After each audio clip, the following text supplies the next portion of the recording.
بعد ذلك ننتقل إلى صفة قول الجزري رحمه الله: ضادا استطل. طبعا ضادا منصوبة لأنها مفعول به مقدم، والفعل بعدها استطل فعل أمر، والفاعل هو المخاطب يعني أنت. استطل ضادا يعني انطقها مستطيلة. طبعا حرف الضاد كنا قد تكلمنا عن مخرجه بارك الله فيكم، وتكلمنا عن صفاته، وبينا بأنه حرف مجهور لأنه ليس من حروف خص ضغط انقض، وهو أيضا حرف رخو لأن الصوت يجري عند النطق به. لما يقول أحدنا أض، هل سمعتم جريان صوت الضاد؟ أض هو صوت داخل الفم، يعني صوت مكتوم، أض لكنه موجود. والضاد أيضا مستعلية لأنها عند نطقها كانت العرب تضغطها إلى أعلى الفم، ضا، فلما ينضغط الصوت إلى أعلى الفم يكون مستعليا، وينتج عن هذا التفخيم الذي سنتكلم عنه بعد ذلك عند قول إمامنا الجزري: وحرف الاستعلاء فخم. وقلنا أيضا بأن الضاد مطبقة لأن الصوت عند النطق بها ينحصر بين غار الحنك وبين اللسان.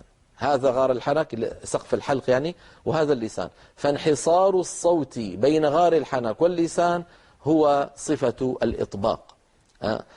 صفة الاستطالة بارك الله فيكم، هذه الصفة انفرد بها حرف الضاد. كيف يكون ذلك؟ هذا غار الحنك الأعلى. لما يقول أحدنا أض ويقرع بلسانه مخرج الضاد، لاحظوا بارك الله فيكم كل هذه المنطقة كلها على الإطلاق، الحافتان والطرف كلها تنغلق، ويصير هذا المكان مغلقا بين حواف اللسان وبين غار الحنك. والهواء الخارج من الرئة من هنا يضغط على اللسان لأنه قوة ضاغطة، فتحت تأثير هذه القوة الضاغطة يندفع اللسان قليلا إلى الأمام مليمترات بسيطة إلى أن يلامس رأسه منطقة التقاء اللحم بالأسنان من الداخل. فإذا الإنسان من بداية الضاد أخذ لسانه مباشرة إلى الأمام، أين تجري الضاد؟ يعني هذا من أخطاء النطق عند الضاد، أن يأخذ الإنسان لسانه مباشرة إلى منتهى مقدم الفم، إلى منطقة التقاء اللحم بالأسنان. يا أخي ما تركت مجالا للضاد حتى تستطيل، فعندما تنطقها عليك أن تقرع في الخلف قليلا، ثم بعد ذلك اللسان يندفع مليمترات بسيطة إلى الأمام. فلما يندفع إلى الأمام كمية الفراغ هذه التي خلف اللسان، الهواء المحجوز خلف اللسان، يزداد حجمه. من هنا جاءت كلمة استطالة، لأن الهمزة والسين والتاء في لغة العرب هذه الحروف الثلاثة للطلب كما يقولون. استخرج يعني طلب الخروج، استقدم طلب القدوم، استطال طلب الطول. فالضاد صوتها يصير كأنه طويلا، يعني يصير الفم كأنه شبه بالون وننفخ فيه، فكمية الهواء المحجوزة خلف اللسان تربو وتزيد. لذلك عبر عنها سيبويه بقوله شبه النفخ. يعني كأنه شبهها بمن ينفخ في شيء مغلق، ككيس مغلق أو كذا أو شيء مغلق، قال شبه النفخ. لأنك لما تقول أض، هذه الخطوة الأولى، أض، والخطوة الثانية أن يجري اللسان إلى الأمام تحت تأثير الهواء الضاغط، فالهواء المحجوز خلف اللسان تزيد كميته وتربو. من هنا جاءت كلمة استطالة، يصير كأنه طويل. انتبهنا كيف؟ هذا الذي قلته نستطيع أن نراه من خلال اللوحة التعليمية التالية التي تبين لنا ذلك. قال إمامنا الجزري رحمه الله: ضادا استطل. ثم بعد ذلك اللوحة التي نراها ضادا استطل. الاستطالة هي اندفاع اللسان، نرى على يمين اللوحة، الاستطالة هي اندفاع اللسان عند نطق الضاد من مؤخرة الفم إلى مقدمته حتى يلامس رأس اللسان أصول الثنيتين العليين، وذلك تحت تأثير الهواء الضاغط خلف اللسان. لاحظوا بارك الله فيكم الصورة التي على اليمين صورة الأسنان والغار الحنك. انظروا هناك المربعات زرقاء ومربعات صفراء. منطقة المربعات الزرقاء هي التي عليها الضغط والاتكاء. لما يقول أحدنا الضغط على المناطق الزرقاء. المناطق الصفراء التي عليها المربعات الصفراء نعم فيها تلامس ولكن ليس عليها ضغط واتكاء. لذلك كتب تحت الصورة أن المناطق الصفراء منطقة تلامس من غير ضغط، بينما المنطقة الزرقاء منطقة الضغط والاتكاء. هذا ما على يمين اللوحة. أما على يسار اللوحة فهذه الصورة انظروا إليها بارك الله فيكم. لما تجدون بأن اللسان أول ما يقرع في الخلف قليلا، ثم بعد ذلك يندفع رأسه. لاحظوا رأس اللسان كيف يندفع إلى مقدمة الفم تحت تأثير الهواء الضاغط، وعبرنا عن ذلك بزيادة عدد الأسهم البيضاء داخل الفم. هل لاحظتم؟ وهل لاحظتم أين ينتهي استطالة الضاد؟ تنتهي عند منطقة تلامس التقاء اللحم بالأسنان من الداخل. لو زاد الأمر وبالغ الإنسان في إخراج لسانه إلى أطراف الأسنان يصل إلى منطقة الظاء، ومن هنا يأتي خلط العامة بين الضاد والظاء، فيقول أحدهم مغضوب غير المغضوب عليهم ولا الضالين. ما سببه؟ سببه أن الناطق بها بالغ في إخراج لسانه إلى الأمام حتى أوصل رأسه إلى منطقة أطراف الأسنان، وهي منطقة الظاء والذال والثاء كما تقدم معنا في بحث مخارج الحروف. نعود إلى اللوحة مرة ثانية لو تكرمتم. لا، اللوحة التي قبلها يا سيدي. نعم هذه. انظروا إلى الضاد وأحاول أن أنطق مع الصورة. طبعا هذه ضاد ساكنة الله يسلمكم. أض أض أض أض أض. هل لاحظتم الصوت كيف أنه فيه امتداد؟ الضاد صوتها فيه امتداد، وليس من الضروري أن يكون امتداده كامتداد صوت أس وأش وأف، لأن بعض إخواننا يعني ممن يميل إلى ما يسمى بالضاد الضائية يجادل فيقول هذه الضاد التي تنطقونها ضاد شديدة. نقول له يا أخي بارك الله فيك، كيف شديدة؟ الشديد بارك الله فيك يا أخي هو الذي ينحبس الصوت عنده انحباسا كاملا، كقولك أق أب أج يأ. هذه الحروف صوتها مقفول تماما ولا تقبل جريانا البتة. بينما لما تقول أض أض، هل رأيت الجريان؟ وليس من الضروري أن يكون الجريان جريانا كحروف المد. فقولك أض كقولك أش كقولك أف من حيث الرخاوة. السلام عليكم ورحمة الله. نتابع حديثنا عن صفة الاستطالة لحرف الضاد، وبينت لكم قبل الفاصل اللوحة التي تبين لنا عن آلية الاستطالة. كثير من إخواننا هذا الموضوع في ذهنه غامض، والسبب في ذلك بارك الله فيكم أن صفة أن العمل داخل الفم عمل خفي. يعني المشايخ عادة يشرحون لكن مهما شرح الإنسان يعني قد يوفق وقد لا يوفق في التعبير الدقيق عما يجري داخل الفم في آلية نطق الضاد. بعض إخواننا يخلط بين الاستطالة وبين الرخاوة، يظن بأن كلمة استطالة هي الرخاوة. لا يا سيدي، لو كانت الاستطالة رخاوة لكانت كل الحروف الرخوة مستطيلة. الرخاوة بارك الله فيكم جريان الصوت. لما يقول أحدنا أش أس أض أو، نجد بأن هذه الحروف المخرج عند النطق بها لا ينغلق انغلاقا كاملا، بل يكون المجرى فيه أخذ وضعية معينة، والصوت يمر من خلال ذلك التوضع المعين للفم، فمن خلال مرور الصوت بهذا التوضع نسمع صوتا معينا. لما يقول أحدنا أو، فبسبب توضع اللسان على مخرج الظاء سمعنا هذا الصوت. أو بسبب التوضع على حرف الغين سمعنا أيضا حرف الغين. لكن كذلك الضاد لما يقول أحدنا أض، إذن الرخاوة هي جريان الصوت. الرخاوة هي جريان الصوت، بينما الاستطالة هي جريان اللسان عند نطق الحرف المستطيل كما أريتكم في الصورة منذ قليل. الرخاوة جريان الصوت، الصوت ممتد. الاستطالة جريان اللسان نفسه، اندفاع اللسان إلى مقدم الفم. ما عندنا في اللغة العربية حرف إلا الضاد يتحرك المخرج أثناء نطق الحرف. لما نقول طبعا أنا أبطئ العمل، هو العمل أسرع من هذا، لكن أنا أبطئه حتى أشرحه لكم.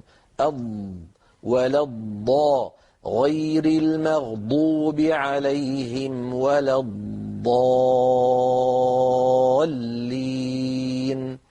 فإذا الاستطالة هي جريان اللسان والرخاوة جريان الصوت. أرجو أن يكون هذا الأمر قد صار واضحا. طبعا الضاد يا إخوتي تكلمنا عنها سابقا ونختم الكلام عليها، فنقول هذا الحرف كما ترون باعتبار أنه من حافة اللسان اليمنى أو اليسرى أو منهما معا حرف عسير. ويسأل بعض إخواننا هل صفة الاستطالة فقط في الضاد الساكنة؟ نقول لا يا أخي، صفات الحروف كلها، صفات الحروف كل صفات الحروف في الساكن والمتحرك على السواء، إلا أنها في الساكن أوضح، ما عدا صفة القلقلة لا تكون إلا حالة السكون. أق أط أب أج أد، هذه الخمسة عند سكونها كانت العرب تنطقها مهتزة، وشرحنا ذلك باستفاضة في دروسنا الماضية ولله الحمد. ما عدا صفة القلقلة صفات الحروف كلها، كل صفات الحروف في الساكن والمتحرك على السواء، إلا أنها في الساكن أوضح. يعني لما يقول أحدنا تشكرون هل رأيتم الرخاوة؟ هل رأيتم الهمس؟ هل رأيتم التفشي؟ لكن لما أقول شاكرا الفم نطق الشين ومباشرة انتقل إلى الحرف الذي بعدها، فالشين في شاكرا فيها رخاوة وفيها همس وفيها تفش، لكنه سريع، السبب أن الحرف متحرك. كذلك الضاد الساكنة فيها استطالة والضاد المتحركة فيها استطالة، إلا أن استطالة الساكن أوضح. لما نقول فاضرب لهم هل رأيتم؟ هل سمعتم؟ فاضرب لهم، غير لما نقول ضرب مثل غير المغضوب مباشرة ننطق. فإذا لما أقول هناك اندفاع للسان إلى الأمام كما أسلفت، لأن الاستطالة اندفاع اللسان إلى الأمام، ولكنه سريع. ضل فقد ضل سوى، سريع، استطالة ولكنها سريعة. الضاد المكسورة أيضا فيها استطالة ولكنها سريعة. في الساكن تكون أوضح. وأعود فأقول كل صفات الحروف هكذا في الساكن تكون أوضح منها في المتحرك. الضاد كما ذكر العلماء أنها حرف عسر، وأنها حرف تنفرد به العربية. لذلك يعني الشعوب سواء كانت شعوب عربية معاصرة أو الشعوب غير العربية لما يصلون إلى نطق حرف الضاد في تلاوة القرآن الكريم، يعني المبتدئ الذي لم يعتد على نطق الضاد الفصيحة يعني يحاول أن يأتي به بأقرب حرف يألفه في عاميته. فمن كان في عاميته يعني ينطق الضاد شبيهة بالضاء، يجد أنه من الأسهل عليه أن يقول غير المغضوب عليهم ولا الضالين. ومن كان في عاميته يأتي بالضاد كالدال المفخمة، فإنه يأتي بها من طرف لسانه الأمامي، وهي منطقة الدال. مهما ضغط الإنسان على مقدمة لسانه مخرج الدال، مهما ضغط ومهما فخم لن يخرج معه ضاد أبدا، سوف يخرج معه دال مفخمة. غير المغضوب عليهم ولا مهما قال ولا هذه دال مفخمة، مهما ضغط يا أخي لن تكون ضاد، إلا أن تضغط على حافتي لسانه. غير المغضوب عليهم ولا الضالين.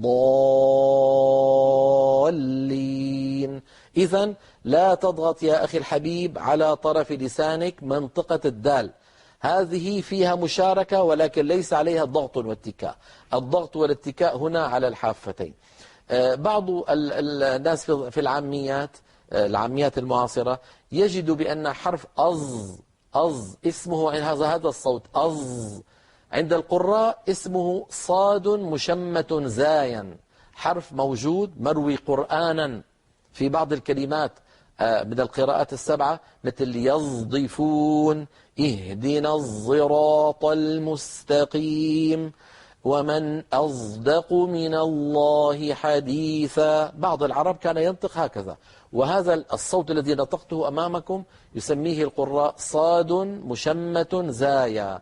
العامة تستعمله في بعض بلاد العرب مقابل حرف الظاء. مثلا بيقول الواحد الثاني يقول له يا ظالم مثلا، أو مثلا بيقول لك ظريف، فلان ظريف بمعنى ظريف الظاء.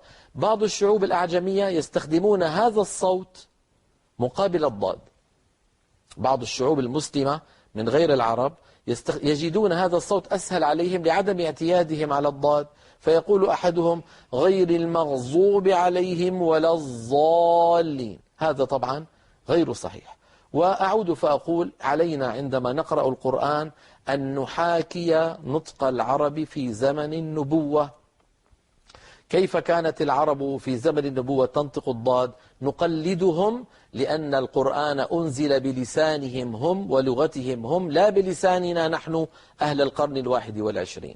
فكلنا عندما نقرأ القرآن كلنا وبلا استثناء، عربينا وعجمينا، يتخلى عليه أن يتخلى عما اعتاده من ظواهر لهجية أو ظواهر لغوية، ويرجع إلى النطق المتلقى عن الحضرة النبوية الأفصحية من خلال أسانيد أساتذتنا وقرائنا أصحاب الأسانيد المتصلة إلى رسول الله صلى الله عليه وسلم، ومن خلال ما دونه أئمتنا في كتبهم من وصف دقيق لمخرج وصفات الضاد وغيرها من الحروف. ما دونه أئمتنا في كتبهم من كتب التجويد المعتبرة اسمه التلقي المكتوب، وما نقلناه عن أشياخنا المعاصرين اسمه التلقي المنطوق. وعلى التلقي المنطوق أن يكون متوافقا مع التلقي المكتوب، لأن القرآن له تلقيان، تلقي منطوق وتلقي مكتوب، وهما خطان متوازيان متآخيان، كل منهما له وظيفته. التلقي المنطوق له نقله، والتلقي المكتوب له ضبطه. فأرجو أن ننتبه إلى هذا. وإن كان أحدنا لا يجيد نطق الضاد لأنه لم يأخذها عن شيخ متقن، أو أن أستاذه ما كان يجيد هذا الحرف، عليه أن يتعلمه، وهو كما نطقته أمامكم: ضا، هذا بالضاد المفتوحة، ضا، ضو، هذه الضاد المضمومة، ضي، هذه الضاد المكسورة، أض، أض، هذه الضاد الساكنة. أسأل الله عز وجل أن يكون الأمر قد صار واضحا.